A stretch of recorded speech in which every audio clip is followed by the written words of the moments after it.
We have our open meetings every Wednesday at 6 p.m.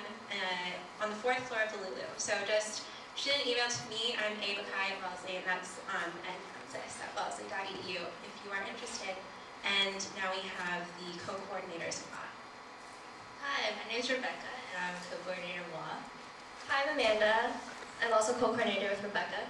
So we just want to tell you guys a little bit about WA and what WA does. So WA has 3 main goals. First, we'd like to explain that WA stands for Wellesley Asian Alliance. And our first main goal is to establish Asian-American studies within the college curriculum. Our second goal is to promote Asian-American activism on Wellesley College campus. And finally, we want to raise awareness about Asian-American issues among the general community, such as the Muslim minority myth, yellow peril, things like that.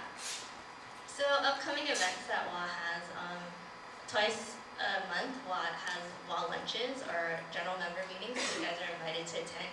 We have like a sign-up sheet that you can put your name at, and yeah, so you can get into contact with us if you want to go to those.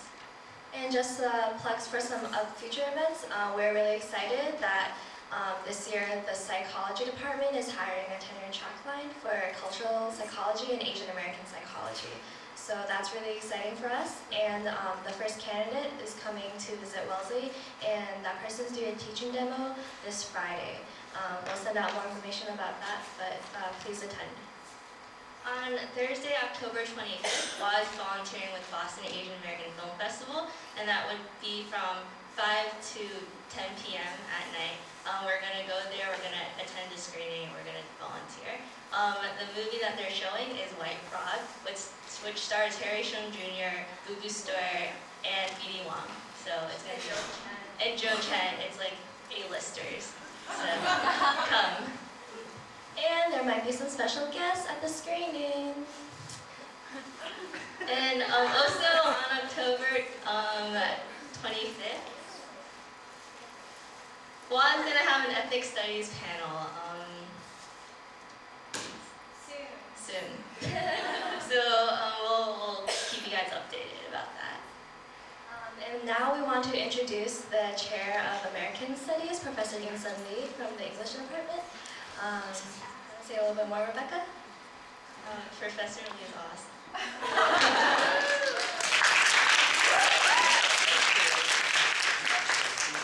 That's the coolest introduction I had ever gotten.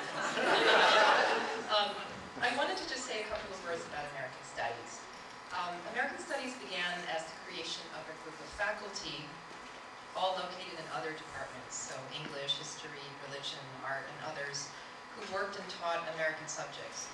And one particular course taught by Professor Jim Cadera, who's standing right at the end of this line,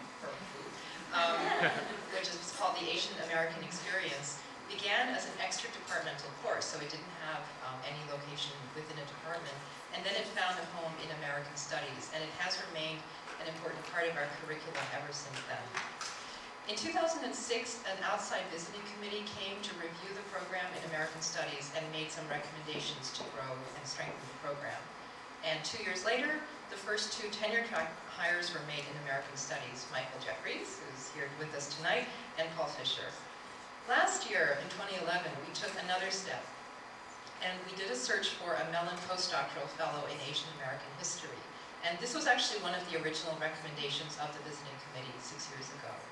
So this year, we will most likely be putting together a proposal for a minor in Asian American Studies as a more formal version of a long-standing option for a focus within American Studies. One of the developments that will make this minor possible is the appearance in our curriculum of Asian American history. And I just wanted to highlight for all of you the historical nature of this event, the first lecture by our first faculty member in this field.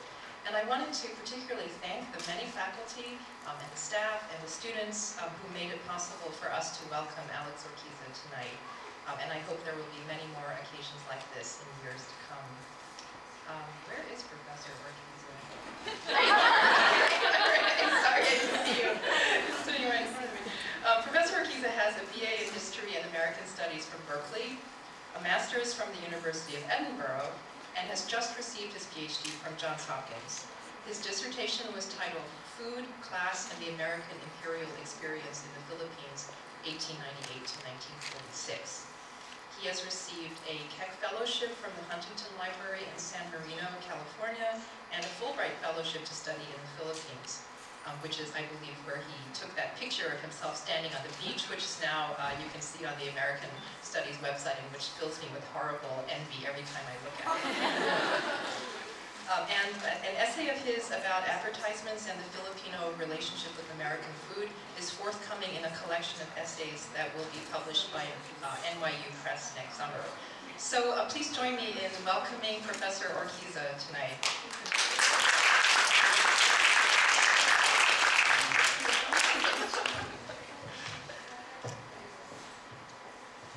Thank you, Professor Lee. And before I begin, I wanted to thank WA and Club Filipina for organizing this event. It's very humbling to have so many people out here for my first time speaking at Wellesley.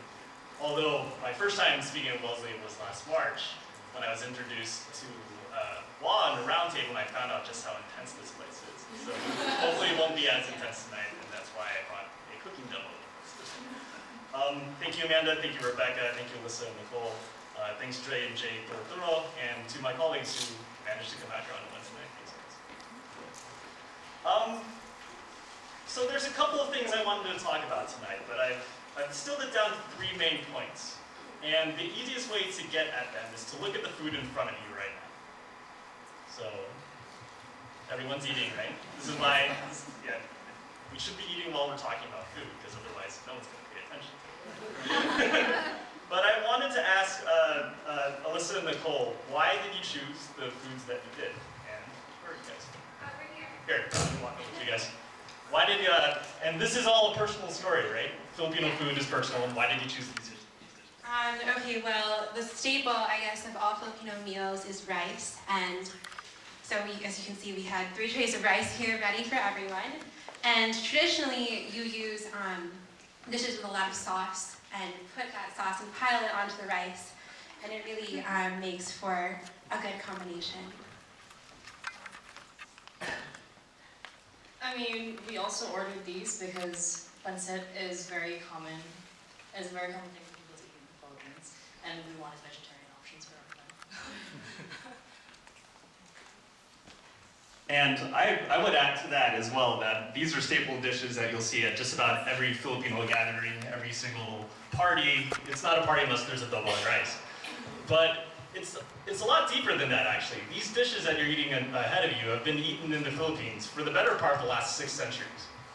And that's kind of a big claim, but within those dishes are evidence of a colonial exchange with the US in the Philippines and with Spain and with South Asia and with Indonesia and with East Asia. All these dishes show an exchange with the Philippines and the outside world. Let's see how to click through.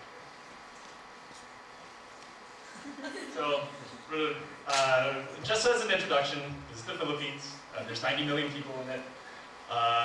It's been an independent nation since 1946. Its closest trading partners geographically are China and Vietnam. Very, very close to Malaysia as well, so there's a lot of Muslim influence in the south. Most of the country is Catholic since Spanish colonialism, about 90% of the country. And that's just the geographic setup. But if you look at your food, let's see, fast forward again, you're going to see towards the end of this talk the influence of American empire in Filipino cuisine as well. The food that you're eating right now pretty much is as most Filipinos will eat, as we said today, very strongly and predominantly eaten up until 1898. But once the Americans arrive, there's a very strong drive to try and change the way that Filipinos eat. And that's what I'm going to spend the better part of the talk talking about.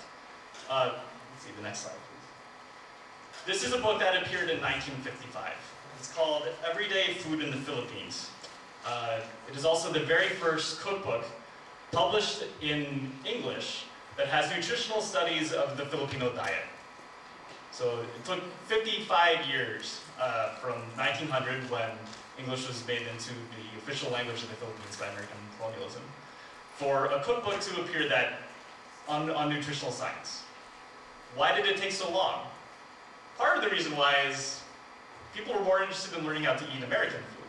people weren't interested in studying Filipino food. It was denigrated. It was seen as something that Filipinos should not want to eat. If they ate American food, or if they ate Spanish food or French food, that was supposed to be a marker of class. The food they're eating right now, which is delicious and is wonderful, and most people ate, isn't supposed to be something that was celebrated. So it took 55 years for the University of the Philippines to write a nutritional science study on the food that everyone ate in the Philippines. So that's kind of bizarre. But if you flip through, the foods that we're eating right now are included in the book. Let's see, next slide, please. Oh, sorry. The previous one.